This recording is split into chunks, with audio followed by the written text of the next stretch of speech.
महिन्यामध्ये आमच्या हिंदूला फराळाचं दिलं जात नाही. जर तुला फराळ करायचा असेल तर कॅन्टीन मध्ये पैसे असेल ते विकत घेणं, उपवास धरू नको. अशी भेटतात उत्तर. कधी भेटतंय? आज या महाराष्ट्रामध्ये काय तर बारीक बारीक गोष्ट आपले लक्ष जात नाही. पण ह्या गोष्टीवर लक्ष द्यायला पाहिजे. त्या जेलमध्ये लक्ष द्यायला पाहिजे का जिथं आपल्या लोकांवर काय अन्याय होतोय. आता काही दिवसापूर्वी आमच्या श्रीरामपूरमध्ये मागच्या 1 महिन्यापूर्वी एक लांडा टोकला अतिरेकी होता. त्याच्या आरोपमध्ये 4 पोरं आमच्या मध्ये. 1 महिना झाला इतर लोकांना अतिरेक्यांना सुद्धा दिवसभर फिरण्यासाठी सोडलं जातं. पण आमच्या त्या 4 लोकांना तिथं दिवसभर कोंडून ठेवले जाते.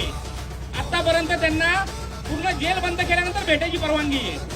म्हणजे अतिरेकीला मोकळं सोडायचं आणि आमच्या लोकांना ताण द्यायचं, म्हणजे हिंदूला ताण द्यायचं.